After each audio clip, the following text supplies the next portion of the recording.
Welcome guys, आपका फिर से स्वागत है एक नई क्लास के साथ। और जिसमें आज हम बात करने वाले हैं एग्रीकल्चर सुपरवाइजर का ओल्ड पेपर 2013 मतलब 2013 में जो भी क्वेश्चंस आपको एग्रीकल्चर सुपरवाइजर में एग्रीकल्चर से संबंधित पूछे गए थे उन सभी को यहाँ पर हम विद डिटेल फुल सॉल्यूशन यहाँ पर हम करने वाले हैं।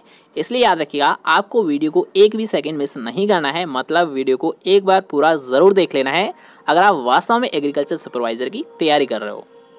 इससे आपका बेनिफिट क्या होगा, अगर आप ये पूछना चाहते हो तो इससे याद रखिए आपको ये पता चल जाएगा कि कैसे कैसे क्वेश्चंस आपको एग्रीकल्चर सुपरवाइजर में पूछे जाते हैं, कैसे आपको पढ़ना चाहिए, किस टॉपिक को आपको किस वे में लेना चाहिए, मतलब डीपली में लेना चाहिए या फिर ऊपर से आपको लेना चाहिए। ये सब कुछ नॉलेज याद रखिए आपको ओल्ड पेपर से देखने को मिल जाती है। तो याद रखिएगा वीडियो को एंड तक ज़रूर देखें। इसके साथ साथ अगर आपने और ओल्ड पेपर नहीं देखे हैं तो उसकी मैंने आपको अलग से प्लेलिस्ट बना दी गई है, उसकी लिंक आई बटन पे आपको मिल जाएगी।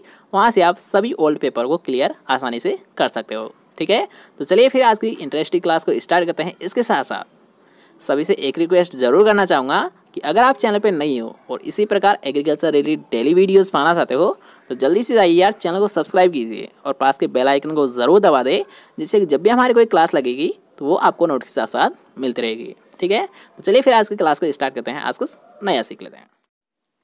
तो जो आज का हमारा फर्स्ट क्वेश्चन रहेगा उसमें आपसे पूछा गया था कि निम्न में से कौन सी दुधारू गाय की नस्ल नहीं है। यहाँ पर याद रखिएगा कि आपसे पूछा गया है कि दुधारू गाय की नस्ल कौन सी नहीं है। ठीक है, तो सबसे पहले हम ऑप्शंस देख लेते हैं कि थारपारकर, नागौरी, गिर या साहिवाल। तो अब यहाँ पर याद रखिएगा थारपारकर, गिर और साहिवाल ये तो आप मान सकते हो कि जो मिल्क पर्पज़ के लिए पाली जाती है, लेकिन अगर हम बात करते हैं नागौरी तो नागौरी का जो याद रखिएगा जो मेन उद्देश्य होता है इसे पाले जाने का, ये होता है कृषि कार्य के लिए। क्योंकि आपने पढ़ा होगा कि जो नागौरी बैल होते हैं ये कृषि कार्य करने के लिए सबसे बेस्ट माने जाते हैं। इसलिए याद रखिएगा इसका जो मेन पर्पज़ होता है वो होता है कृषि कार्य। तो इसका राइट आंसर क्या होगा, याद रखिएगा सेकेंड ऑप्शन। ठीक है, यहाँ पर यही तो आपसे पूछा गया है कि ऐसी कौन सी गाय की नस्ल है जो दुधारू नहीं है, तो वो होती है याद रखिएगा नागौरी। क्यों? क्योंकि याद रखिएगा इसका प्रयोग कृषि कार्य के लिए किया जाता है। नेक्स्ट क्वेश्चन की हम बात करेंगे जिसमें आपसे पूछा गया है कि दुधारू पशु को खिलाने के लिए कौन सी खली सर्वोत्तम है। यहाँ पर आपसे क्या पूछा गया है कि कौन सी खली दुधारू पशुओं के लिए सर्वोत्तम है। तो अगर हम बात करते हैं याद रखिएगा दुधारू पशु तो मूंगफली की खली, सरसों की खली, तिल की खली या फिर इनमें से कोई नहीं। तो ऑप्शंस के अकॉर्डिंग अगर हम बात करते हैं तो राइट आंसर कौन सा होगा, याद रखिएगा फर्स्ट, मतलब मूंगफली की खली सबसे बेस्ट मानी जाती है। क्यों? क्योंकि याद रखिएगा जो ग्राउंडनट केक होता है, ठीक है, मूंगफली की खली को इंग्लिश में क्या बोला जाता है, ग्राउंडनट केक, और इसमें जो प्रोटीन की मात्रा होती है ये कितनी होती है, याद रखिएगा 7.3% होती है। कितनी होती है? 7.3% होती है। नेक्स्ट क्वेश्चन की हम बात करेंगे जिसमें आपसे पूछा गया है कि केंद्रीय भेड़ एवं ऊन अनुसंधान संस्थान किस राज्य में स्थित है। ठीक है, यहाँ पर आपसे क्या पूछा गया है कि जो केंद्रीय भेड़ ऊन अनुसंधान संस्थान है किस राज्य में है। ठीक है, जगह के बारे में आपसे नहीं पूछा गया बल्कि स्टेट के बारे में आपसे पूछा गया है। तो ऑप्शंस आप यहाँ पर देख सकते हो कि पंजाब, हरियाणा, राजस्थान या फिर गुजरात। तो इसका जो राइट आंसर रहेगा याद रखिएगा ये रहेगा राजस्थान। क्यों? क्योंकि आपको पता होगा, याद रखिएगा CSWRI, क्या CSWCRI मतलब central ship and wool research institute, जो कि कहाँ पर स्थित है, याद किया अविकानगर टोंक में स्थित है। कहाँ पर स्थित है? अविकानगर टोंक में स्थित है। और टोंक कहाँ पर पड़ता है, याद रखिए, ये तो आप सभी को पता है, राजस्थान में स्थित है। ठीक है, तो इसका राइट आंसर क्या होगा, याद रखिएगा राजस्थान। नेक्स्ट क्वेश्चन की हम बात करेंगे जिसमें आपसे पूछा गया है कि निम्न में से कौन सी भेड़ की नस्ल उदयपुर संभाग में व्यापकता से पाई जाती है। व्यापकता मतलब यानी सर्वाधिक मात्रा में पाई जाती है। तो इसका अगर हम बात करते हैं राइट आंसर तो याद रखिएगा क्या पूछा गया है, इस पर फोकस कीजिए कि उदयपुर संभाग में भेड़ की कौन सी नस्लें सर्वाधिक पाई जाती है। तो याद रखिएगा ये होती है सोनाड़ी। ठीक है, सोनाड़ी, जिसे याद रखिएगा चनौथर के नाम से भी जाना जाता है। ठीक है, तो ये याद रखिएगा मुख्यतः कहाँ पर पाई जाती है, उदयपुर संभाग में पाई जाती है। नेक्स्ट क्वेश्चन की हम बात करेंगे जिसमें आपसे पूछा गया है कि भैंस की कौन सी नस्ल उत्तर प्रदेश संवर्ग की है। संवर्ग मतलब यहाँ पर सामान्यतः उसे देखा जाता है, सामान्यतः यहाँ पर पाई जाती है, कहाँ पर, उत्तर प्रदेश में। तो सबसे पहले याद रखिएगा क्वेश्चन को तो आप पढ़ लेते हो, लेकिन याद रखिएगा क्वेश्चन को थोड़ा सा समझा करो, उसके अकॉर्डिंग राइट आंसर दिया करो। ठीक है, तो यहाँ पर आपसे क्या पूछा गया है कि उदयपुर संभाग में व्यापकता से या फिर ज़्यादा स्तर पर पाई जाती है वो कौन सी नस्ल होती है? पहले हम ऑप्शन देखेंगे, भदावरी, नीली रावी, मुर्रा या फिर जाफराबादी। तो अब अगर बात करते हैं, याद रखिएगा, उत्तर प्रदेश में, तो उत्तर प्रदेश में तो आप सभी को पता होगा भदावरी पाई जाती है। कौन सी नस्ल पाई जाती है सबसे ज़्यादा? भदावरी पाई जाती है। क्यों? क्योंकि याद रखिएगा, इसका अगर आपने ओरिजिन प्लेस पढ़ा होगा तो ये ओरिजिन प्लेस भी इसका कौन सा होता है? उत्तर प्रदेश ही होता है। ठीक है, इसके साथ साथ एक और पॉइंट आपने नोट किया होगा कि इसमें जो वसा होती है ये कितनी होती है इसके दूध में? 12 से 13% होती है, जो कि सबसे ज़्यादा होती है। कितनी होती है? 12 से 13% होती है। कहाँ पर इसका ओरिजिन प्लेस माना गया है? उत्तर प्रदेश को इसका ओरिजिन प्लेस माना गया है। और ये सबसे ज़्यादा कहाँ पर पाई जाती है? उत्तर प्रदेश में पाई जाती है। ठीक है, तीनों पॉइंट क्लियर होता है। नेक्स्ट क्वेश्चन की हम बात करेंगे, जिसमें आपसे पूछा गया है कि कौन स्टंट रोग का जनक कौन सा है? वायरस, जीवाणु, स्पाइरोप्लाज्मा या फिर इनमें से कोई नहीं। तो अब यहाँ पर याद रखिए, कौन स्टंट रोग, कौन सा रोग पूछा गया है? कौन स्टंट रोग। तो पहले आप ऑप्शन से देख लीजिए, चाहे तो आप साथ साथ कमेंट कर सकते हो, अदरवाइज आप यहाँ पर केवल ध्यान से देख सकते हो कि कौन स्टंट रोग है, ये किसके द्वारा होता है। तो याद रखिएगा, ये होता है स्पाइरोप्लाज्मा के द्वारा होता है। किसके द्वारा होता है? कौन स्टंट रोग, ये होता है स्पाइरोप्लाज्मा के द्वारा होता है। नेक्स्ट क्वेश्चन की हम बात करेंगे, जिसमें आपसे पूछा गया है कि पशु गणना 2007। तो इस क्वेश्चन को वैसे ही हम छोड़ देते हैं, क्योंकि अगर आप इसे याद करोगे तो आप गलत याद रखोगे, इसलिए इसे आप छोड़ दें। क्यों? क्योंकि ये ओल्ड डाटा है और ओल्ड डाटा आपसे कभी पूछा नहीं जाता एग्जाम में, इसलिए आपको जो याद करना है वो केवल और केवल लेटेस्ट डाटा याद करना है। ठीक है, यहाँ पर आप एक एडवाइस मान सकते हो हमारी, या फिर एक हिंट मान सकते हो कि जब भी मान लीजिए आप कोई सी भी एग्ज़ाम दे रहे हो, चाहे वो इंट्रेंस एग्जाम दे रहे हो या फिर किसी भी प्रकार की कॉम्पिटिटिव एग्जाम, तो बस आपको यहाँ पर याद क्या रखना है? केवल और केवल लेटेस्ट डाटा। जैसे कि मान लीजिए कृषि मंत्री कौन है, या फिर कौन से अभी स्कीम चली है, योजना आपको पता होनी चाहिए, या फिर प्रेजेंट टाइम में कौन हमारी जो अध्यक्ष वगैरह है उनका आपको पता होना चाहिए। ऐसे याद रखिएगा लेटेस्ट डाटा। इसके साथ साथ याद रखिएगा किस फल का कितना उत्पादन हो रहा है, कौन सा फल का उत्पादन में कौन सा स्थान है, क्षेत्रफल में कौन सा स्थान है। ठीक है, ये सभी आपको डाटा याद होने चाहिए जब भी आप कोई एग्जाम देने जाओ, क्योंकि याद रखिए इन सभी क्वेश्चंस आपको हर एक एग्जाम में देखने को मिलते हैं, चाहे वो उत्पादन या क्षेत्रफल के बारे में पूछा जाए, या फिर आपके अध्यक्ष या फिर प्रेसिडेंट वगैरह के बारे में पूछा जाता है, तो ये आपको डाटा याद होना चाहिए। ठीक है, तो अभी हम केवल क्वेश्चन पर फोकस करेंगे। तो क्वेश्चन में आपसे पूछा गया है नेक्स्ट क्वेश्चन में कि विश्व स्वास्थ्य संगठन द्वारा पशु प्लेग उन्मूलन कब घोषित किया गया था? क्या पूछा गया है कि वर्ल्ड हेल्थ ऑर्गेनाइजेशन द्वारा पशु प्लेग उन्मूलन कब घोषित किया गया था? याद रखिए, काफ़ी अच्छा क्वेश्चन है, आपसे ऑलरेडी ये कई एग्जाम में पूछा गया है, तो इसका आपको ज़रूर याद रखना है। अगर आपको आता है तो ऑप्शंस आपके सामने है, जल्दी से देखिए और राइट आंसर बताइए कि विश्व स्वास्थ्य संगठन द्वारा पशु प्लेग उन्मूलन कब घोषित किया गया था? 8 अगस्त 2011 को, 8 अगस्त 2010 को, 8 अगस्त 2009 को, या फिर 8 अगस्त 2008 को। आपको क्या लगता है राइट आंसर क्या होगा?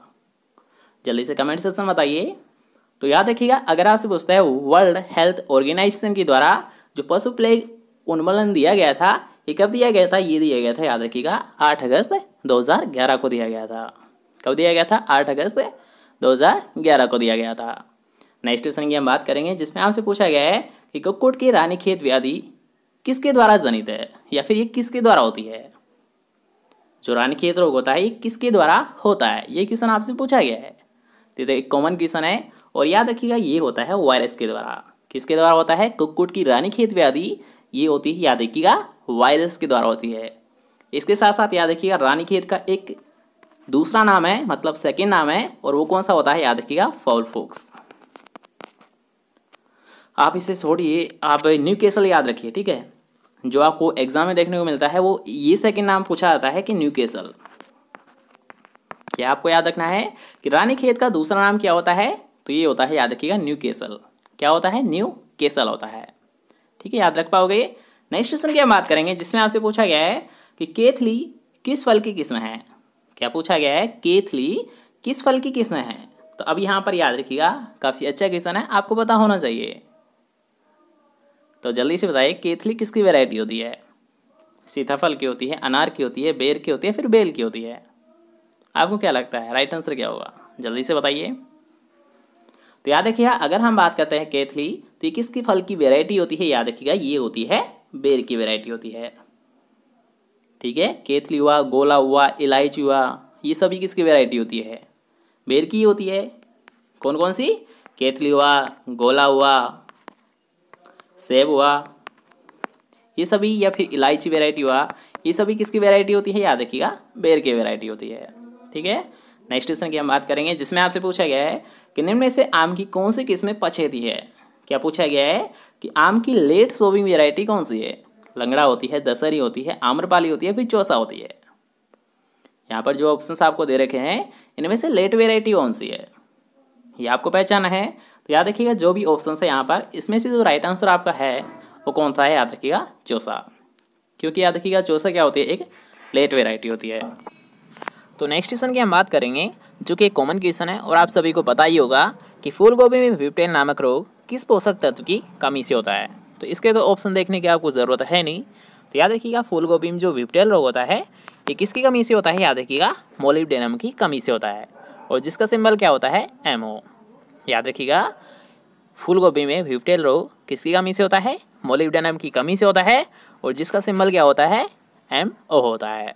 ठीक है, नेक्स्ट क्वेश्चन की हम बात करेंगे जिसमें आपसे पूछा गया है कि निम्न में से मूल्य की कौन सी किस्म मार्च से अगस्त तक के काल में बुआई हेतु उपयुक्त है? यहाँ पर आपको एक समय पीरियड दे रखा है।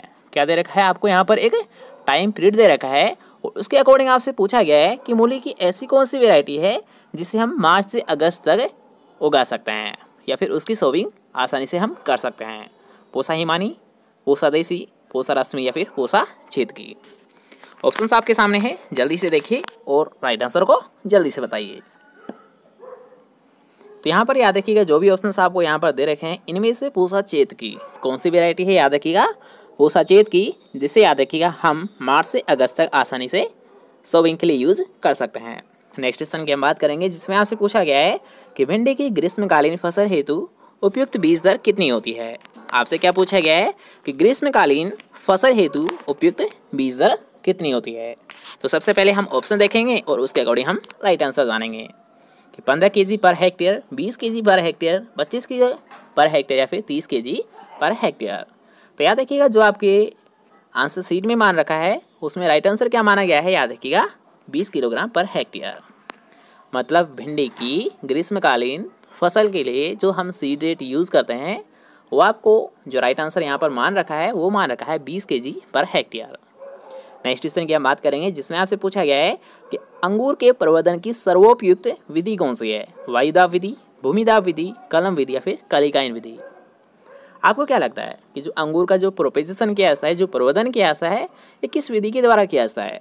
वायुदाब के द्वारा, भूमिदाब के द्वारा, कलम के द्वारा, फिर कलिकाइन के द्वारा। जल्दी से देखिए और राइट आंसर बताइए कि अंगूर के प्रवर्धन की सर्वोपयुक्त विधि कौन सी है? तो यहाँ पर याद रखिएगा जो भी ऑप्शंस आपको दे रखे हैं इनमें से राइट आंसर क्या होगा? कलम विधि। ठीक है, और इसके साथ साथ ये तो आपको पता ही होगा कि अंगूर का बॉटनिकल नेम क्या होता है? वाइटिस विनिफेरा। क्या होता है? वाइटिस विनिफेरा। और इसकी फैमिली कौन सी होती है? याद रखिएगा वाइटेसी होती है। याद रखिए इसका बॉटनिकल नेम आपसे पूछा जाता है बार बार, तो इसका आपको ज़रूर याद रखना है कि अंगूर का बॉटनिकल नेम क्या होता है? वाइटिस विनिफेरा। ठीक है, और इसका जो कुल होता है वो कौन सा होता है? वाइटेसी होता है।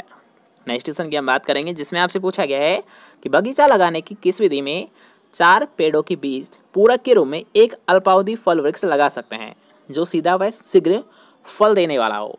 ऐसी विधि कौन सी है? क्या पूछा गया है कि ऐसी कौन सी विधि है जिसमें 4 पौधे लगाए जाते हैं, इनके बीच में एक पौधा लगाया जा सकता है जो कि अल्पावधि हो, मतलब शीघ्र फल दे दे, शीघ्र हमारी इनकम आने लगे। तो ये विधि कौन सी है? तो आप डायग्राम देख के यहाँ पर समझ गए होंगे कि इस विधि का नाम क्या होता है? क्विंकन्स विधि। क्विंकन्स मतलब पंचवृक्षीय विधि। ठीक है, आपने पढ़ा होगा पंचवृक्षीय विधि, जिसमें क्या होता है? वर्गाकार जो पद्धति होती है उसी के सेम होता है, लेकिन इसमें एक एक्स्ट्रा प्लांट लगाया जाता है और जिससे क्या बोला जाता है? याद रखिएगा पूरक पौधा। जो याद रखिए जो बीज का प्लांट होता है जिसे याद रखिएगा पूरक पौधा या फिलर प्लांट के नाम से जाना जाता है। किस नाम से जाना जाता है? इसे पूरक पौधा या फिलर प्लांट के नाम से जाना जाता है। और ये जो संपूर्ण मेथड होता है इसे किस नाम से जाना जाता है? पूरक विधि, क्विंकन्स विधि या पंचवृक्षीय विधि। ठीक है, तीनों ही नाम इसी के हैं, याद रखिएगा। हो गया क्वेश्चन क्लियर। नेक्स्ट क्वेश्चन की ओर बढ़ते हैं। नेक्स्ट क्वेश्चन आप यहाँ पर देख सकते हो, जिसमें आपसे पूछा गया है कि राजस्थान में चेती गुलाब की खेती का प्रमुख क्षेत्र कौन सा है। क्या पूछा गया है कि चेती गुलाब की खेती प्रमुख क्षेत्र कौन सा है, सबसे ज़्यादा इसकी खेती कहाँ पर की जाती है, पुष्कर में, जयपुर में, खमनोर में या फिर मेड़ता में। आपको क्या लगता है राइट आंसर क्या होगा? तो याद रखिएगा, अगर आपसे पूछता है चेती गुलाब, चेती गुलाब की याद रखिएगा जो खेती की जाती है ये की जाती है खमनोर राजसमंद में। खमनोर कहाँ पर पड़ता है, याद रखिएगा राजसमंद में पड़ता है। ठीक है, चेती गुलाब की खेती मुख्यतः खमनोर राजसमंद में की जाती है। वैसे आपको यहाँ पर पता ही होगा कि जो रोज़ की खेती है ये सबसे ज़्यादा कहाँ पर की जाती है, पुष्कर में की जाती है। ठीक है, लेकिन चेती गुलाब की याद रखिएगा जो खेती की जाती है ये की जाती है खमनोर राजसमंद में की जाती है। नेक्स्ट क्वेश्चन की हम बात करेंगे, जिसमें आपसे पूछा गया है कि 1 हेक्टेयर में बुआई हेतु लहसुन की कितनी क्विंटल कलियाँ प्राप्त होती है। कितनी क्विंटल कलियाँ प्राप्त होती है, मतलब इसकी जो यील्ड है ये कितनी प्राप्त हो जाती है। ठीक है, किसके बारे में पूछा गया है, लहसुन के बारे में आपसे पूछा गया है। तो सबसे पहले हम ऑप्शन देखेंगे और उसके अकॉर्डिंग हम जानेंगे कि जो लहसुन की जो यील्ड होती है, जो उपज होती है, ये कितनी प्राप्त हो जाती है। तो आपके सामने ऑप्शन यहाँ पर दे रखे हैं कि 2.5 क्विंटल, 5 क्विंटल, 7.5 क्विंटल या फिर 10 क्विंटल। आपको क्या लगता है कि जो लहसुन की जो उपज प्राप्त होती है पर हेक्टेयर ये कितनी प्राप्त हो जाती है, 2.5 क्विंटल, 5.5 क्विंटल, 7.5 क्विंटल या फिर 10 क्विंटल। तो यहाँ पर याद रखिएगा जो इसका राइट आंसर माना जाएगा ये कौन सा माना जाएगा, इसका जो उत्पादन हो जाता है एक्सपेक्टेडली या फिर एस्टिमेटेड अगर हम करना चाहे उपज की, तो ये हो जाता है 5 क्विंटल। कितना हो जाता है, कम से कम 5 क्विंटल तो हो ही जाता है।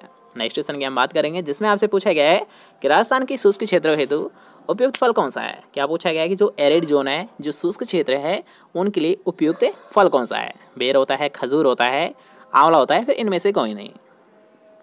ऑप्शंस आपके सामने हैं, जल्दी से देखिए और राइट आंसर पहचानिए।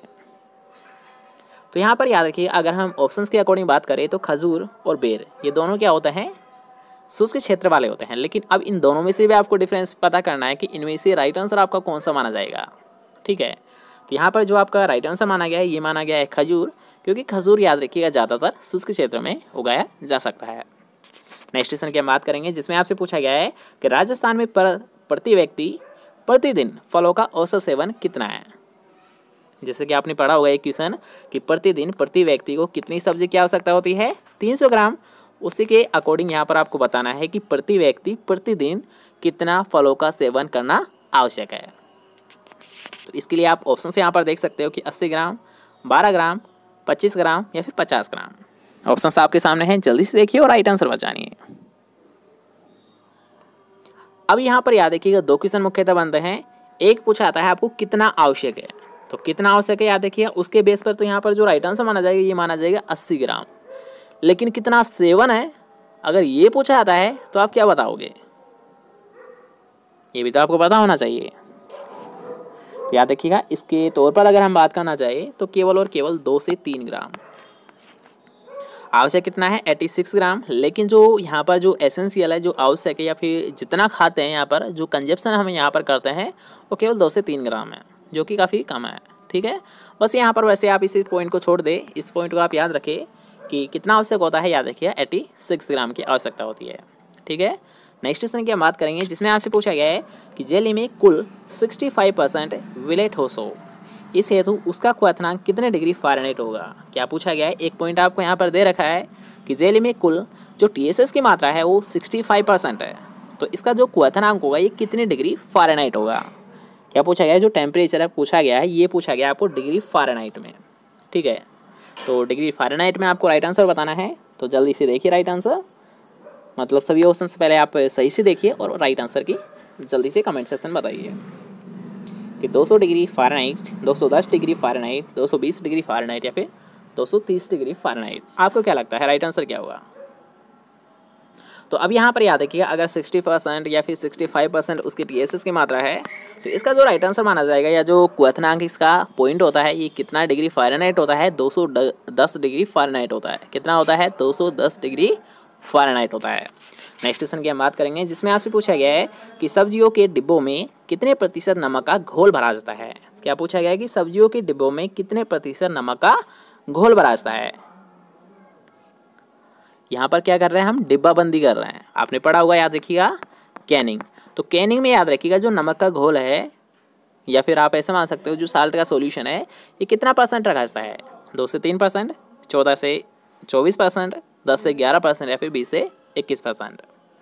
आपको क्या लगता है कि जो कैनिंग की जाती है इसमें कितना परसेंट नमक का घोल लिया जाता है, 2 से 3, 14 से 24, 10 से 11 या फिर 20 से 21? तो याद रखिएगा इसका जो सॉल्यूशन यहाँ पर यूज़ किया जाता है, मात्र याद रखिएगा 2 से 3 लिया जाता है। कितना परसेंट लिया जाता है, मात्र 2 से 3% यूज़ किया जाता है।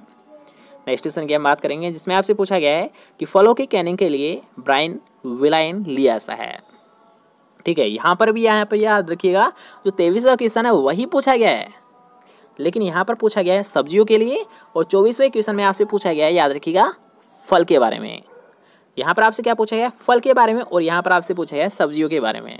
तो सब्जियों में याद रखिएगा जो नमक का घोल लिया है ये लिया है 2 से 3%। और अगर हम बात करते हैं फलों की कैनिंग करने के लिए जो नमक का घोल मतलब ब्राइन सॉल्यूशन का हम जो यूज़ करते हैं, मात्र और मात्र 0.2% यूज़ करते हैं। डिफरेंस पता चल गया ना कि सब्जियों की पूछे तो आपको क्या बताना है, 2 से 3%। और अगर आपसे पूछता है फलों के बारे में, तो फलों में जो नमक का घोल लिया जाता है, नमक का जो सॉल्यूशन लिया जाता है, वो कितना लिया जाता है, याद रखिएगा, मात्र 0.2% लिया जाता है। ठीक है, याद रख पाओगे। नेक्स्ट क्वेश्चन की हम बात करेंगे, जिसमें आपसे पूछा गया है कि फल वृक्षों में एफ्लन की समस्या के निराकरण हेतु पौधों के ऊपरी भाग में किसके संग्रहण की युक्ति करनी चाहिए। आपसे क्या पूछा गया है कि फल वृक्षों में एफ्लन की समस्या के निराकरण हेतु पौधे के ऊपरी भाग में किसके संग्रहण की युक्ति करनी चाहिए। तो इसके लिए हम पहले ऑप्शन देखेंगे कि प्रोटीन, कार्बोहाइड्रेट, नाइट्रोजन या फिर कैल्शियम। ऑप्शंस आपके सामने है, जल्दी से देखिए और राइट आंसर पहचानिए।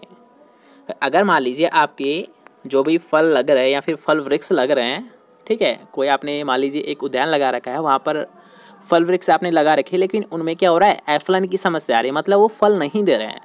तो ऐसी कंडीशन में आप क्या करोगे जिससे कि उसमें फल आने लगे। तो इसके लिए हम क्या करेंगे, याद रखिएगा, जैसे कि मान लीजिए आपने रिंगिंग क्रिया पढ़ी होगी। क्या करते हैं हम, जो शाखा होती है, जो टहनी होती है, उस पर क्या करते हैं, जो मेन ब्रांच होती है वहाँ पर थोड़ा सा हम कट कर देते हैं, एक रिंग टाइप में वहाँ पर कट कर देते हैं। क्या करते हैं, रिंग टाइप में वहाँ पर हम कट कर देते हैं, जिससे क्या होता है, यहाँ पर जो एनर्जी लगेगी, यहाँ पर जो ऊर्जा लगेगी, यहाँ पर जो कार्बोहाइड्रेट लगेगी, ये क्या होगी, इसके ऊपरी हिस्से में एकत्रित हो जाएगी, जिससे क्या होगा, हमारी जो फल है वो अच्छी ग्रोथ करेंगे। फलन की समस्या है, मतलब एफलन की जो समस्या है, ये कंट्रोल हो जाएगी। तो इसके लिए हम क्या करेंगे, याद रखिएगा, कार्बोहाइड्रेट को हम संचित करेंगे, कार्बोहाइड्रेट का हम संग्रह करेंगे। तो इसका राइट आंसर क्या होगा, याद रखिएगा, बी ऑप्शन। ठीक है, नेक्स्ट क्वेश्चन की हम बात करते हैं, जिसमें आपसे पूछा गया है कि सरसों अनुसंधान निदेशालय द्वारा विकसित सरसों की प्रथम संकर किस्में कौन सी है। सरसों अनुसंधान निदेशालय द्वारा सरसों की प्रथम संकर किस्में कौन सी है। याद रखिएगा, अच्छा क्वेश्चन है, कई बार आपसे ऑलरेडी ये क्वेश्चन पूछा गया है एग्जाम में। तो आपको बस यहाँ पर याद रखना है कि NRCHB 506 याद रखिए। यहाँ पर बस मेरे साथ रिपीट कीजिए कि सरसों अनुसंधान निदेशालय द्वारा विकसित सरसों की प्रथम संकर किस्म कौन सी होती है, NRCHB 506। ठीक है, राइट आंसर क्या होगा, NRCHB 506, जो कि ऑप्शंस के अकॉर्डिंग हम बात करें तो ये जो फोर्थ ऑप्शन यहाँ पर आपको दे रखा है ये राइट आंसर रहेगा। ठीक है, आपको बता दिया गया है कि जो प्रथम हाइब्रिड जो वैरायटी होती है सरसों की वो कौन सी होती है, NRCHB 506 होती है। नेक्स्ट क्वेश्चन की हम बात करेंगे, जिसमें आपसे पूछा गया है कि लिनिएसी परिवार की फसल है। यहाँ पर जो भी ऑप्शंस आपको दे रखे हैं, इनमें से जो राइट आंसर आपको पहचाना है वो पहचाना है कि ऐसी कौन सी फसल यहाँ पर दे रखी है जिसका जो कुल होता है ये कौन सा है, लिनिएसी है। कौन सा कुल है, लिनिएसी है। तो यहाँ पर पहले हम ऑप्शन देखेंगे कि अलसी, गेहूँ, प्याज या इनमें से कोई नहीं। तो अब यहाँ पर याद रखिए, लिनिएसी परिवार के बारे में पूछा गया है। तो अलसी क्या होती है, जो अलसी यहाँ पर याद रखिएगा अलसी है, तो अलसी का कुल कौन सा होता है, लिनिएसी होता है, लाइनेसी होता है। ठीक है, तो इसका राइट आंसर क्या होगा, फर्स्ट ऑप्शन ही रहेगा। क्यों, क्योंकि आपको ये पता है कि गेहूँ तो ग्रेमनी से बिलोंग करता है और प्याज क्या करता है, एलिएसी से करता है, लिलिएसी नहीं बल्कि एलिएसी से करता है। तो इसका राइट आंसर क्या होगा, फर्स्ट ऑप्शन, क्योंकि अलसी का जो कुल होता है ये होता है लाइनेसी या लिनिएसी होता है। ठीक है, नेक्स्ट क्वेश्चन की हम बात करेंगे, जिसमें आपसे पूछा गया है कि बांसवाड़ा राजस्थान के किस कृषि जलवायु खंड में आता है। क्या पूछा गया है कि बांसवाड़ा राजस्थान के किस कृषि जलवायु खंड में आता है।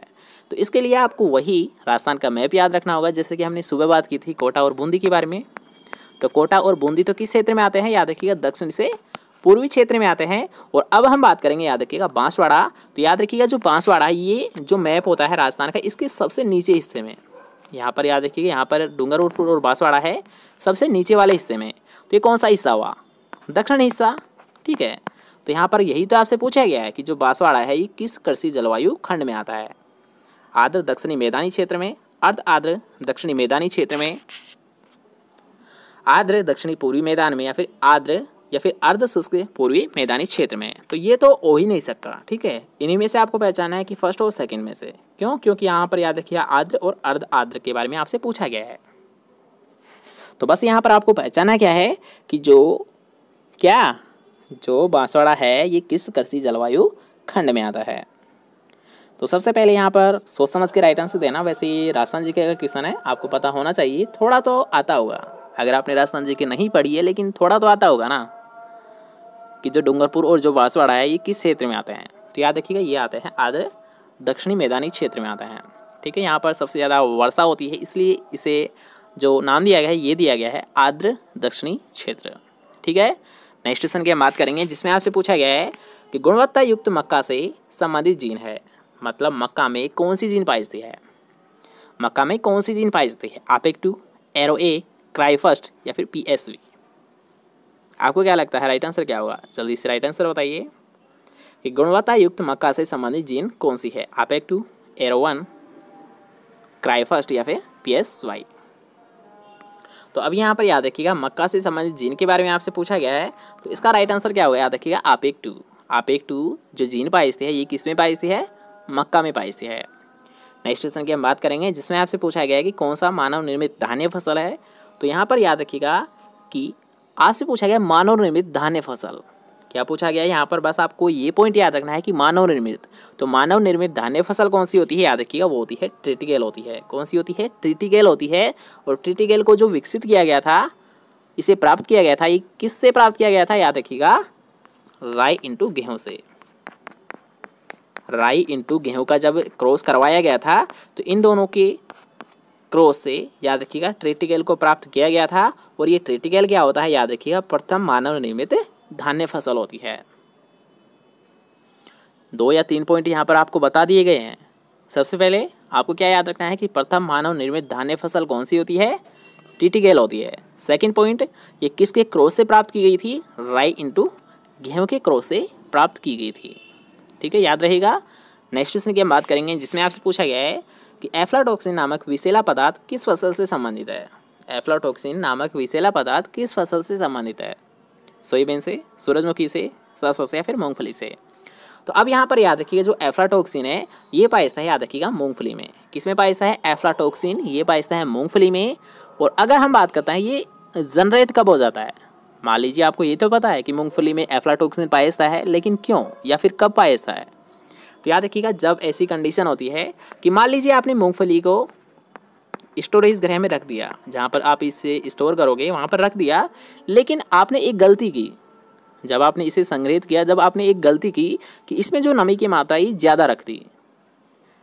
क्यों, क्योंकि यहाँ पर याद रखिएगा मूंगफली है मतलब तेलीय फसल है, तो इसमें 7 से 8% नमी होनी चाहिए, इससे ज़्यादा नहीं होनी चाहिए। लेकिन आपने यहीं पर गलती कर दी कि इसमें जो नमी की मात्रा है ये 12 से 15% है। तो ऐसी कंडीशन में क्या होगा, याद रखिएगा जो मूंगफली है इसमें क्या हो जाएगा, एफ्लाटॉक्सिन नामक जो विषैला पदार्थ ये उत्पन्न हो जाएगा, ठीक है। एफ्लाटॉक्सिन नामक विषैला पदार्थ किस में पाया जाता है, मूंगफली में पाया जाता है।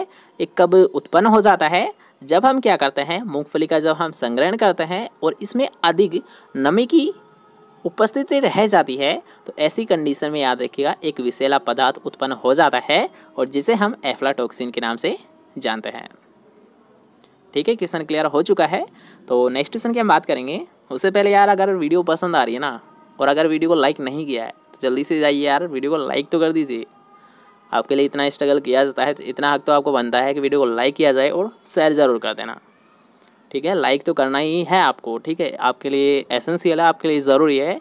अगर आपको वीडियो पसंद आ रही है, अगर आपको नहीं आ रही है तो आप डिसलाइक करिए, कोई दिक्कत नहीं है। लेकिन अगर आपको पसंद आ रही है तो वीडियो को लाइक कीजिए, इसके साथ साथ यार एक शेयर तो बनता है। तो जल्दी से वीडियो को शेयर कीजिए ताकि ज़्यादा से ज़्यादा स्टूडेंट यहाँ पर लाइव प्रेजेंट हो पाए, ज़्यादा से ज़्यादा यहाँ पर स्टूडेंट एजुकेशन को ग्रहण कर पाए। ठीक है, तो शेयर करना तो बनता है, तो शेयर तो कर सकते हो, तो जल्दी से जाइए यार वीडियो को शेयर कर दीजिए। तो चलिए फिर नेक्स्ट क्वेश्चन की हम बात करेंगे। तो यहाँ पर आपसे पूछा गया है कि बरखा किस दाल वाली फसल की किस्म है। क्या पूछा गया है कि बरखा जो वैरायटी होती है ये किस फसल की है।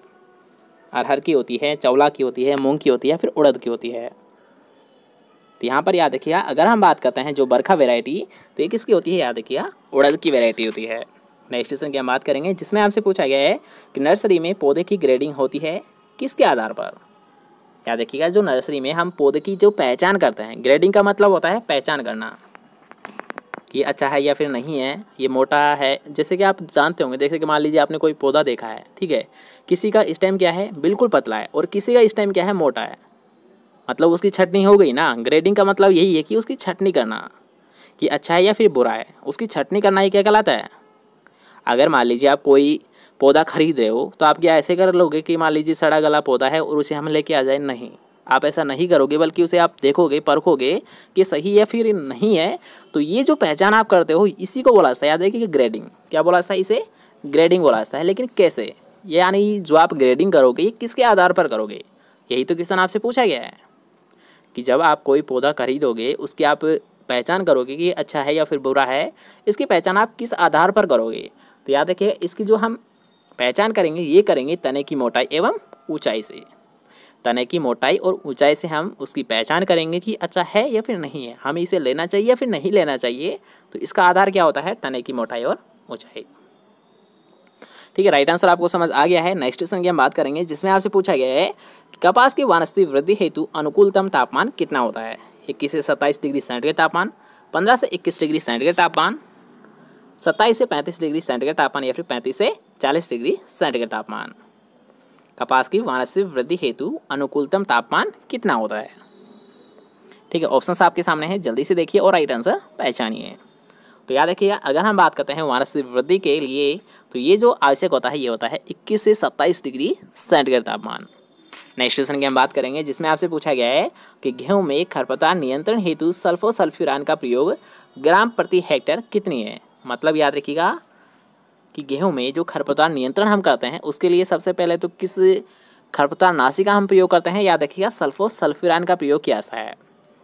अब आपको ये तो पता चल गया कि सल्फोसल्फ्यूरान का हम प्रयोग करेंगे, लेकिन कितनी मात्रा आप यूज़ करोगे पर हेक्टेयर, ये क्वेश्चन आपसे पूछा गया है। तो ऑप्शंस आपके सामने हैं, जल्दी से देखिए और राइट आंसर बताइए कि 10 से 20 ग्राम, 20 से 40 ग्राम, 40 से 60 ग्राम, या फिर 60 से 90 ग्राम आप कितना यूज़ करोगे सल्फोसल्फ्यूरान का पर हेक्टेयर, आप कितना यूज़ करोगे, जल्दी से देखिए और राइट आंसर को पहचानिए। तो हम मात्र याद रखिएगा 20 से 40 ग्राम पर हेक्टेयर इसका यूज़ करेंगे।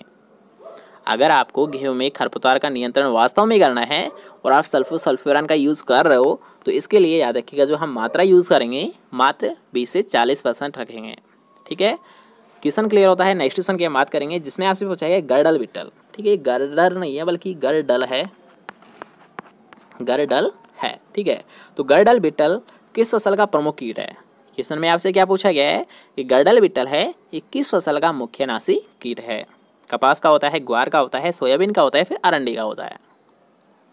ऑप्शंस आपके सामने है ही, जल्दी से देखिए और राइट आंसर पहचानिए।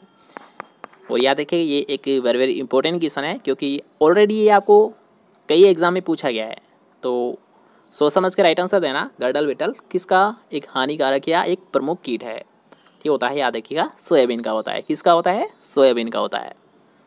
ठीक है, नेक्स्ट क्वेश्चन की हम बात करेंगे जिसमें आपसे पूछा गया है कि निम्न में से कौन सा त्वरित मदासरण मदा अपर्दन वायुजनित नहीं है। यहाँ पर याद रखिए कुछ टाइप आपको दे रखे हैं, यहाँ पर कुछ प्रकार आपको दे रखे हैं, और इसमें से आपसे पूछा गया है कि यहाँ पर जो एग्जाम्पल्स आपको दे रखे हैं इनमें से वायुसरण का कौन सा प्रकार नहीं है, कौन सा टाइप नहीं है। ठीक है, तो यहाँ पर याद रखिएगा अगर हम बात करते हैं अवनालिका, तो अवनालिका याद रखिएगा क्या होता है, एक प्रकार का वाटर इरोजन का टाइप होता है। क्या होता है, वाटर इरोजन का टाइप होता है, इसलिए इसका राइट आंसर क्या होगा, याद रखिएगा अवनालिका। वैसे यहाँ पर फर्स्ट ऑप्शन भी आपको अवनालिका दे रखा है, तो इसका राइट आंसर वैसे यहाँ पर फर्स्ट और 3 होगा, लेकिन थोड़ा सा मिसप्रिंट हुआ है। ये दोनों ऑप्शन में आपको नहीं दे रखा, बल्कि एक ही ऑप्शन आपको यहाँ पर दे रखा था अवनालिका, और एक ऑप्शन यहाँ पर आपको दे रखा था सस्पेंशन। क्या दे रखा था? सस्पेंशन दे रखा था। मतलब याद रखिएगा, सस्पेंशन, उच्छलन और पृष्ठीय सवरण, ये जो तीनों प्रकार होते हैं ये किसके होते हैं? याद रखिएगा, विंड इरोजन के होते हैं। किसके होते हैं? विंड इरोजन के होते हैं। और अगर हम बात करते हैं, याद रखिएगा, वाटर इरोजन, तो वाटर इरोजन के जो टाइप होते हैं उसको एक बार आप यहाँ पर देख लीजिए कि वाटर इरोजन के जो टाइप होते हैं वो कौन से होते हैं। सबसे पहले क्या आता है? सबसे पहले आता है, याद रखिएगा, स्प्लेश। स्प्लेश का मतलब जब मान लीजिए कोई वर्षा का बूंद पड़ रही है, ठीक है, वर्षा की जब ड्रॉप आ रही है तो जैसे ही वो मृदा पर पड़ती है तो क्या होता है, जो मृदा कण होते हैं ये बिखर जाते हैं, छिटक जाते हैं।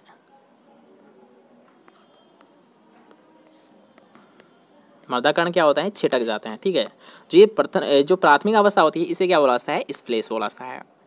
सेकंड क्या होता है? याद रखिए, एक क्या होती है? एक पतली परत बन जाती है। क्या हो जाता है? एक पतली परत बन जाती है, उसे बोला जाता है सीट इरोजन, ठीक है।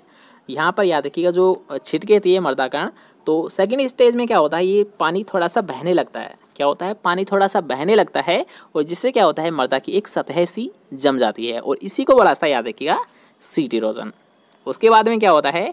छोटी छोटी सी नालियाँ बन जाती है। क्या होता है? छोटी छोटी सी नालियाँ बन जाती है। अगर मान लीजिए कोई पानी बह रहा है तो पानी से क्या होगा? छोटी छोटी नालियाँ बन जाएगी। तो इस छोटी छोटी नालियों को क्या बोला जाता है? रिल इरोजन। उसके बाद में क्या होता है? ये जो छोटी छोटी गलियाँ बनती है जल इरोजन से, इसमें क्या होता है? बदलाव हो जाता है, मतलब ये बड़ी बड़ी नालियों में बदल जाती है। तो ये जो बड़ी बड़ी नालियाँ बनती है इसे बोला जाता है गली इरोजन। समझ गए ना? शॉर्ट वे में बताया है, आपको कोई दिक्कत नहीं आनी चाहिए कि ये कौन सी होती है या फिर क्या होता है इनमें। तो इस प्लेस में हमने आपको बताया कि मान लीजिए कोई वर्षा की बूंद गिर रही है तो क्या होता है? मृदा कण छिटक जाते हैं, ठीक है, उसको बोला जाता है स्प्लेश। उसके बाद में क्या होता है कि जो वर्षा की बूंद है मान लीजिए लगातार पड़ रही है तो उससे क्या होता है? पानी बहने लगता है और ये बहने के साथ क्या होता है? वो जो मिट्टी होती है उसकी ग्यार बोलते हो ना देसी में आप, या फिर ऐसे मान सकते हो, जो पानी होता है ये मिट्टी को साथ लेकर जाता है, जिससे क्या होता है? एक सीट जैसी संरचना बन जाती है, उसी को बोला जाता है सीट इरोजन। उसके बाद में क्या होता है? अगर मान लीजिए पानी बहने लगा है तो इससे क्या होता है? छोटी छोटी नालियाँ बन जाती है और इन छोटी छोटी नालियों को क्या बोला जाता है? याद रखिएगा, रिल इरोजन। और ये जब छोटी छोटी नालियाँ बड़ी नालियों में चेंज हो जाती है तो इसी को बोला जाता है, याद रखिएगा, गली इरोजन, ठीक है। चारों टाइप आपको समझ आ गए हैं। तो चलिए फिर नेक्स्ट क्वेश्चन की ओर बढ़ते हैं, क्योंकि अभी तो आपके 20 क्वेश्चन बाकी है। सभी क्वेश्चन को जो कवर यहाँ पर आपको करना है, ठीक है। तो थोड़ा सा फोकस करिए, थोड़ा सा बस आप क्वेश्चंस पर फोकस करिए, टाइम पर नहीं। अगर मैं समझाना चाहूँ तो इसे 20 क्वेश्चन में भी आपको करा सकता था, मतलब 20 मिनट में आपको ये पूरा पेपर में सोल्व करवा सकता था। लेकिन आपका यहाँ पर जो ध्यान रहना चाहिए ये रहना चाहिए कि आपको क्वेश्चन समझ आना चाहिए, ठीक है। टाइम से कोई मतलब नहीं होना चाहिए आपको। अगर मान लीजिए मैं इसी क्वेश्चन को अगर 10 मिनट में करा दूँ तो आपको कुछ पल्ले पड़ेगा? नहीं पड़ेगा। बस पढ़ा, वीडियो हुई पूरी और हो गया। तो ऐसा काम नहीं करना है यार, समझना है हमें, ठीक है। अगर आप कोई चीज़ समझोगे तो वो आधी % तो यहीं पर याद हो जाती है, मतलब 50% आपको ऑलरेडी याद हो जाती है। अगर आपने उसे एक बार भी रिपीट कर लिया ना तो वो क्वेश्चन आपके पक्का याद हो जाते हैं। इसलिए हमारा टारगेट यही रहता है कि आपको जो क्वेश्चन से वीडियो के साथ ही हम कवर कराए उसे यहाँ पर ही याद कराए। आगे आपका सोचना है, आप कैसे सोचते हो, आप क्या करते हो, वीडियो को पूरा देखते भी हो फिर नहीं देखते हो, ये आपके ऊपर डिपेंड करता है, ठीक है। हमारा जो वर्क है हम कर रहे हैं, अगर आपका वर्क आप करोगे प्रॉपर वे में तो आपको सक्सेस मिलेगी, अदरवाइज रिजल्ट तो आपको पता ही है फिर। ओके, तो चलिए फिर नेक्स्ट क्वेश्चन की हम बात करेंगे, जिसमें आपसे पूछा गया कि फसल की उपज व उसकी जलमांग के अनुपात को क्या कहते हैं। क्या पूछा गया है क्वेश्चन में कि फसल की उपज और उसकी जलमांग का जो अनुपात होता है, जो रेशियो होता है, इसे क्या बोला जाता है। ऑप्शंस आपके सामने हैं, जल्दी से देखिए और राइट आंसर को पहचानिए। तो इसे हम डायरेक्ट क्लियर करेंगे कि फसल की उपज और उसकी जलमांग के अनुपात को क्या बोला जाता है। याद रखिएगा, फसल जल उपयोग दक्षता बोला जाता है। नेक्स्ट क्वेश्चन की हम बात करेंगे, जिसमें आपसे पूछा गया है केंद्रीय बारानी कृषि अनुसंधान संस्थान की स्थापना किस सन में की गई थी। तो याद रखिएगा, केंद्रीय बारानी अनुसंधान संस्थान की स्थापना 1985 में की गई थी। अब ये कहाँ पर की गई थी, इसका जो स्थान है अगर आपको आता है तो डायरेक्ट कमेंट में बताइए कि केंद्रीय बारानी कृषि अनुसंधान संस्थान की स्थापना 1985 में की गई थी, लेकिन कहाँ पर, ये आपको जल्दी से राइट आंसर डायरेक्ट कमेंट करना है। तो जल्दी से डायरेक्ट कमेंट करिए कि केंद्रीय बारानी कृषि अनुसंधान संस्थान कहाँ पर स्थित है। जब तक हम नेक्स्ट क्वेश्चन की बात करेंगे, जिसमें आपसे पूछा गया है कि गेहूं के टुंड्रों रोग से संबंधित सूत्र है। ऑप्शन आपके सामने हैं, जल्दी से देखिए और राइट आंसर को पहचानिए। तो अब यहाँ पर बस आपको इसमें तो कुछ ध्यान देने की जरूरत है नहीं कि जो टुंड्रू रोग है, याद रखिएगा ये सूत्रकृमि जनित है, मतलब सूत्रकृमि मतलब निमेटोड। और याद रखिए यहाँ पर जो ऑप्शंस आपको दे रखे हैं इसमें से आप आसानी से पहचान सकते हो कि जो टुंड्रू रोग है, याद रखिए कि ये होता है किस सूत्रक्रम में से, एंगविना ट्रिटिसाई नामक सूत्रक्रम में से। किससे होता है? एंगविना ट्रिटिसाई नामक सूत्रक्रम में से होता है। नेक्स्ट क्वेश्चन की हम बात करेंगे जिसमें आपसे पूछा गया कि डेपोक विधि क्या है।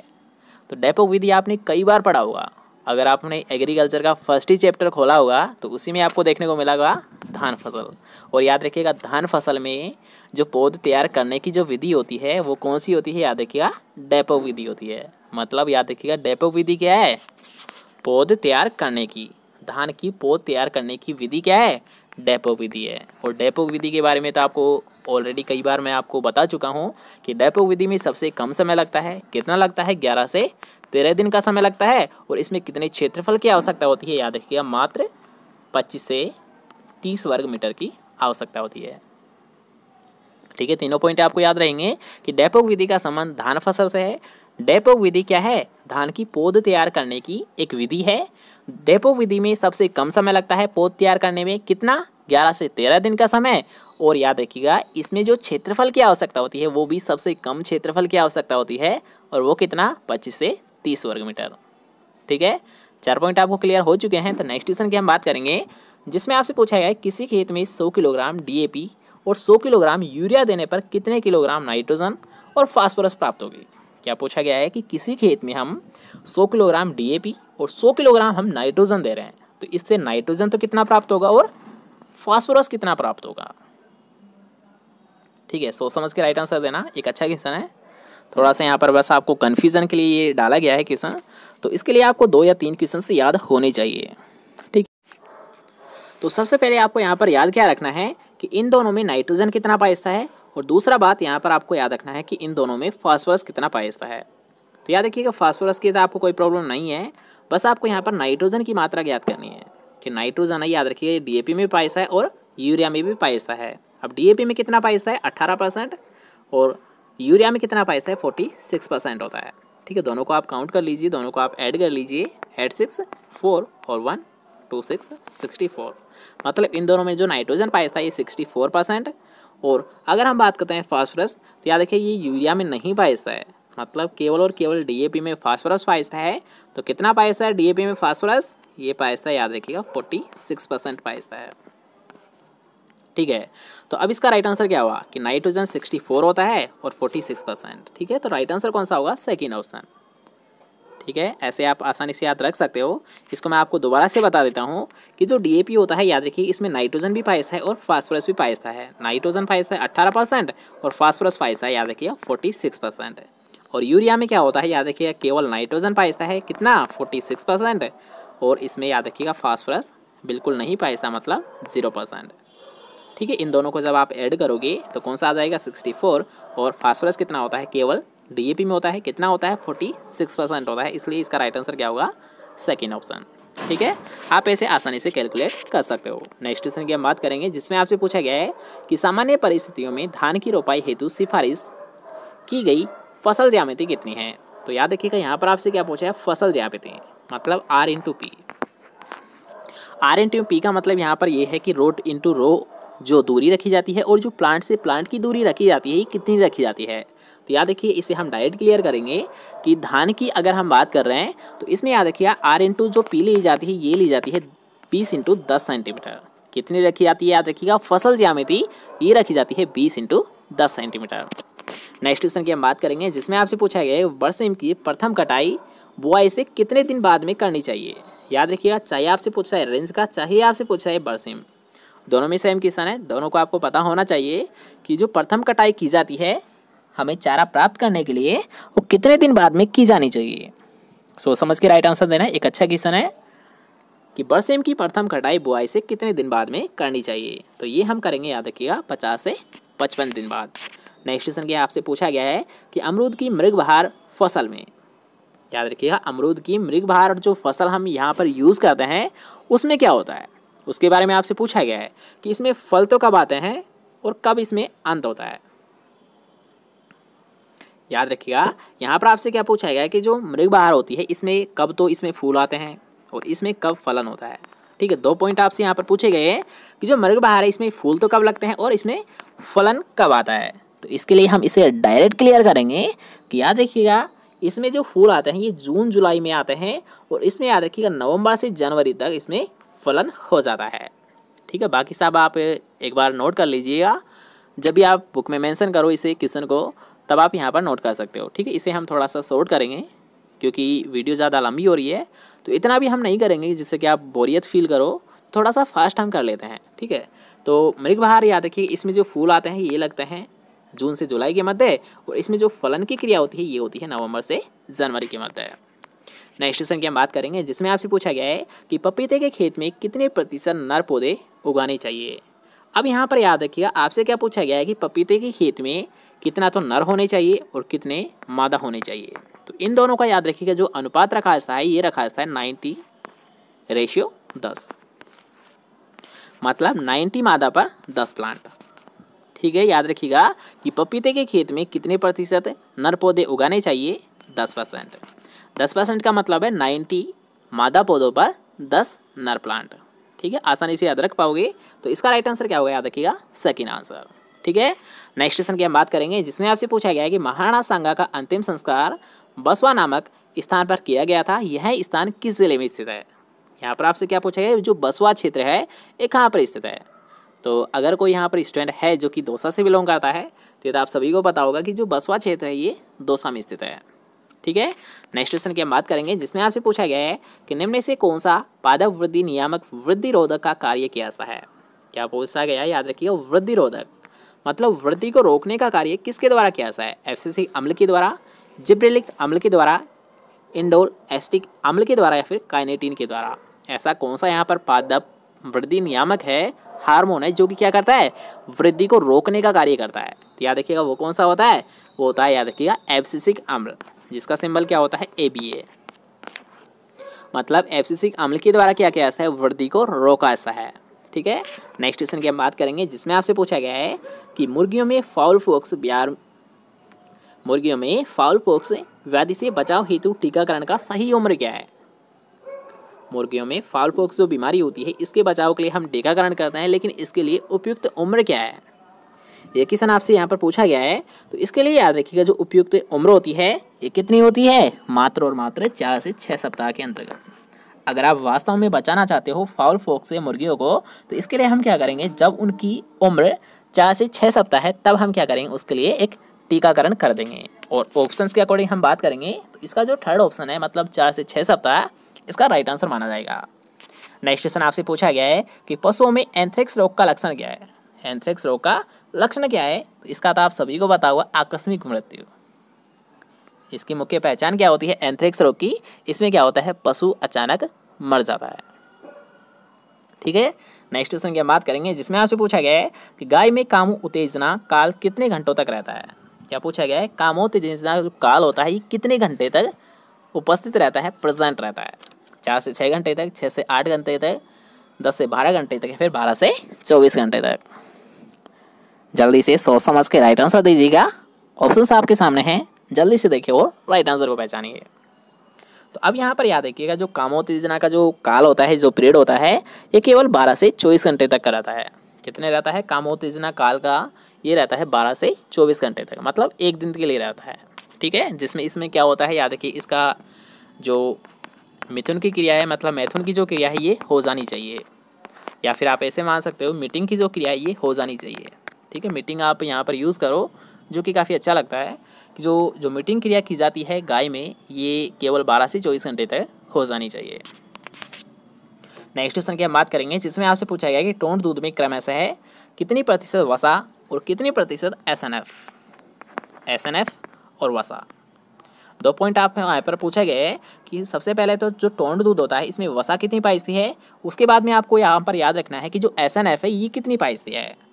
तो अब यहाँ पर याद रखिएगा, अगर आप पूछते हैं टोंड, तो टोंड में याद रखिएगा जो वसा होती है ये होती है 3%। कितनी होती है, वसा 3% होती है। और एसएनएफ कितना होता है, याद रखिएगा 8.5% होता है। तो इसके अकॉर्डिंग हमारा राइट आंसर क्या होगा, 4th ऑप्शन। ठीक है। और अगर आपसे यहाँ पर पूछा जाता है डबल टोन्ड, तो डबल टोन्ड का क्या होता है याद रखिएगा, जो वसा होती है ये हो जाती है याद रखिएगा कितनी 1.5%, और जो SNF की मात्रा है ये हो जाती है 9%, मतलब इससे डबल हो जाती है। वसा को आप यहाँ पर नोट करिए कि जो वसा है याद रखिएगा टोन्ड दूध में ये 3% होती है, जबकि डबल टोन्ड दूध में याद रखिएगा ये 1.5% रह जाती है। ठीक है। नेक्स्ट क्वेश्चन की हम बात करेंगे जिसमें आपसे पूछा गया है कि गाय के साधारणतः ताज़े दूध का जो पीएच मान है ये कितना होता है। गाय के साधारणतः दूध का जो ताज़ा जो दूध होता है इसका पीएच मान कितना माना जाता है। तो ये तो ऑलरेडी हम सुबह ही क्लास में आपको क्लियर करा चुके हैं कि 6.5 से 6.7 कितना होता है पीएच मान ताज़े दूध का, ये होता है 6.5 से 6.7। तो इसका राइट आंसर क्या होगा याद रखिएगा सेकेंड ऑप्शन। नेक्स्ट क्वेश्चन की हम बात करेंगे जिसमें आपसे पूछा गया है कि गाय के घी में कैरोटीन की मात्रा कितनी होती है। क्या पूछा गया है, कैरोटीन की मात्रा कितनी होती है। तो अब यहाँ पर आप पहले ऑप्शंस देख लीजिए, उसके अकॉर्डिंग हम राइट आंसर जानेंगे। कैरोटीन की कितनी मात्रा होती है, तो यहाँ पर आई थिंक आपने सभी ऑप्शंस देख रखे होंगे, तो याद रखिए इसके अकॉर्डिंग हम राइट आंसर की अगर बात करते हैं तो इसमें जो कैरोटीन होता है ये होता है 3.2 से 7.5 मिलीग्राम। क्या होता है, mg होता है, मिलीग्राम होता है। नेक्स्ट क्वेश्चन की हम बात करेंगे जो कि एक काफ़ी अच्छा क्वेश्चन है और आप सभी को पता होना चाहिए कि बछड़े के आहार स्वरूप खीस का प्रमुख कार्य क्या होता है। आपने ये तो जाना ही होगा कि बछड़ों को खीस पिलाया जाता है, लेकिन क्यों, इसका मुख्य उद्देश्य क्या होता है। तो याद रखिएगा जो खीस पिलाने का जो मुख्य उद्देश्य होता है ये होता है याद रखिएगा बछड़ों में रोग प्रतिरोधक क्षमता को विकसित करना, सशक्त करना। बछड़ों को जो खीस पिलाया जाता है, जो कोलेस्ट्रम पिया जाता है, तो इसका मुख्य उद्देश्य क्या होता है, रोग प्रतिरोधक क्षमता को विकसित करना, सशक्त करना, इसका मुख्य उद्देश्य होता है। ठीक है। नेक्स्ट क्वेश्चन की हम बात करेंगे जिसमें आपसे पूछा है क्रीम निकालने हेतु दूध का तापक्रम कितने डिग्री सेंटीग्रेड तापमान रखा जाता है। क्या पूछा गया है कि क्रीम निकालने हेतु दूध का तापक्रम कितना रखा जाता है। ऑप्शंस आपके सामने है, जल्दी से देखिए और राइट आंसर को पहचानिए। 10 डिग्री सेंटीग्रेड तापमान, 20 डिग्री सेंटीग्रेड तापमान, 30 डिग्री सेंटीग्रेड तापमान या फिर 40 डिग्री सेंटीग्रेड तापमान। क्रीम निकालने हेतु दूध का तापक्रम कितना रखा जाता है। यहाँ पर याद रखिएगा, यहाँ पर आपसे पूछा गया सेंटीग्रेड में, तो सेंटीग्रेड में 40 डिग्री सेंटीग्रेड तापमान होना चाहिए। नेक्स्ट क्वेश्चन की हम बात करेंगे जिसमें आपसे पूछा गया है कि भैंस की जाफराबादी नस्ल विशुद्ध रूप से कहाँ पर पाई जाती है। क्या पूछा गया है कि जाफराबादी जो नस्ल होती है विशुद्ध रूप से कहाँ पर पाई जाती है। महाराष्ट्र, आंध्र प्रदेश में, मोंटगोमरी एवं फिरोजपुर में, काठियावाड़ के गिर बंगाल में या फिर पंजाब है दिल्ली में। आपको क्या लगता है कि जो जाफराबादी नस्ल होती है भैंस की, इसका ओरिजिन प्लेस कहाँ है।